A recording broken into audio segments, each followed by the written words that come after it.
ating mga sundalong sugatan. Sa halagang 200 milyon, ilang sakong bigas ang maaaring ipamahagi sa mga nagugutom nating kababayan. Sa halagang 200 milyon, ilang silid paaralan ang maaaring ipagawa para sa ating mga mahihirap na batang mag-aaral. Sa 200 milyong piso, ilang pulis ang maaaring armasan upang ipagtanggol ang karaniwang mamamayan laban sa masasamang loob at kriminal. The Senate President, in his early afternoon press conference, accused some of our colleagues of insinuating that he pocketed public money in the construction of the C5 extension road. Nobody, even up to now, has accused him of pocketing part or the whole of that 200 million pesos. In the first place, how could he pocket public money that has not been released according to the Secretary of Budget and Management? Since we were only talking of a redundant appropriation for a road project involving the President Carlos P. Garcia extension from South Luzon Expressway to Sucat Road in Parañaque City, why did the Senate President express fear that my fellow Caviteños might not be able to benefit from it if full funds will not be released after I exposed the double entry? Gusto pa man din akong siraan sa aking mga kalalabigan. The Senate President said he is open to an investigation on the project, which he said he was merely advocating. Ito na ang pagkakataon, Mr. President, para sa isang malawakan at malalimang investigasyon kung inyong pahintulutan. But the Senate President, his voice raised for the most part of his press conference, made his own insinuation that he was linked to the mess because he announced his early intention to run for the country's highest office in 2010. May kasabihan sa salitang Latin, excusatio non petita, accusatio manifesta. An excuse that has not been sought is an obvious accusation. Sa simpleng Ingles, he who excuses himself accuses himself. At sa sarili nating wika, kung sino ang unang pumiyok, siyang nangitlog. Ladies and gentlemen of this august chamber, I said it before, and I will say it again. This is not about presidentiables. This is not about politics. This is not about 2010. This is about corruption. Corruption committed right in this hall, involving one of us, plain and simple. Everybody, therefore, except that one among us, should be standing up to denounce and investigate this abominable act of corruption committed right under our noses during our budget deliberations. Everyone except that one who abused our trust and goodwill as fellow senators. But why did the leader of this chamber react so violently to the discovery of the double entry in the budget book of 2008? Why did he conveniently accuse some of our colleagues of maligning him by insinuating that he, quote, pocketed public money, unquote? And, Mr. President, do not act as if you are the victim in this whole exercise, because you are not. Huwag mong ipahatid sa mga mamamayang Pilipino na politika lamang ito, because it is not.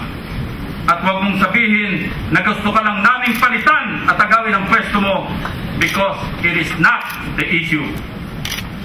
Mga kagalang-galang na kasamahan ko sa Senadong ito, ang pambansang gastusin ng Republika ng Pilipinas ay isang mahalaga at malasagradong kasangkapan ng Estado upang ibalik sa ating mga mamamayan sa pamamagitan ng infrastruktura, serbisyong sosyal at panglipunan, pagsugpo ng krimen at pagpapalaganap ng kaayusan at kapayapaan, at iba pang gawaing makatutulong na maibsan ang kahirapan ng nakararami.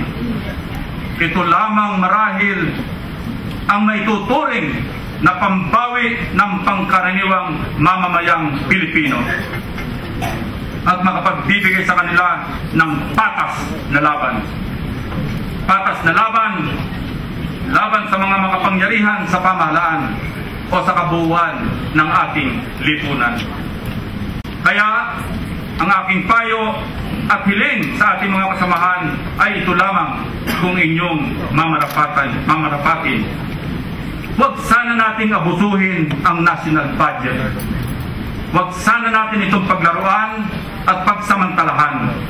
At higit sa lahat, huwag natin itong lagyan ng tinawag ni Secretary Andaya ng DBM ng congressional insertion. Kung ang hangarin lang pala ay nakawin ang pondong may dapat pagkalagakan, huwag nating sigitan at tagain at tagtarin ang mga nilalaman ng national budget para sa pansariling kapakanan. Sa madali at simpleng pananalita, huwag natin itong daanin sa singit at taga. Ang tanong tuloy ng marami sa ating mga pangkaraniwan at mahihirap na kababayan, patas nga ba ang laban nila sa mga namumuno sa ating bansa? Patas nga ba ang laban nila sa mga mayayaman at makapangyarihan sa ating lipunan? Noong araw, kami ni Senate President Villar ay kapwa lumaki sa hirap. Siya ay nagmula sa Tondo at ako naman sa Cavite. Mahirap man noong araw, kami ay nagsikap sa tulong ng aming mga maralitang magulang upang makarating sa kinalalagyan namin ngayon. Noon kasi patas ang laban. Super ang aking ama, nagtitinda naman sa palengke ang aking ina. Subalit noong araw, maayos ang pampublikong paaralan. May mga doktor at dentista ang gobyerno at libre ang gamot at serbisyo. Maglakad ka man ng ilang kilometro patungo sa paaralan o sa opisinang pinapasukan ay sariwa naman ang hangin na iyong lalanghapin. Nag-iisa lamang ang pulis sa aming baryo noon, ngunit siya ay tinitingala at iginagalang sa aming lugar. Maayos ang kapayapaan at seguridad para sa taong bayan. Mamingwit lamang kaming magkakapatid sa ilog at sa mga tubigan sa bukirin, may ulam na kaming isda o hipon sa pagkainan. Mamulot lang kami ng palay kung panahon ng gapasan ay may bigas na kaming sasaing sa ilang araw. Magtanim ka ng gulay at prutas sa iyong bakuran o manghingi sa kapitbahay, meron ka pang minatamis at dagdag ulam. Mag-alaga ka ng baboy at manok, siguradong may handa ka na sa susunod na pista ng bayan. Patas ang laban. Noong araw, magsikap ka at kung masipag ka, may angking talino at kakayahan, maaaring matupad ang iyong pangarap sa buhay. Kumayod ka ng puspusan, aasenso ka. Ang magandang oportunidad o pagkakataon ay bukas kanino man, anuman ang iyong pinanggalingan. Ang pamahalaan noon ay matino at maaasahan, tumutulong sa mga nangangailangan. May nabulgar lamang na 5,000 pisong kama at mamahaling orinola sa Palasyo ng Malacanang, katakot-takot na iskandalo na ang inabot ng Pangulo ng Bansa. Ngayon, ibang-iba na, hindi na patas ang laban. Ang mahirap, lalong naghihirap. Makakahulagpos ka lamang sa hirap kung ikaw ay pumanaw na sa mundong ibabaw. Dahil kulang ang mga silid-paaralan, maraming matatalino ang hindi nabibigyan ng pagkakataon upang makapag-aral.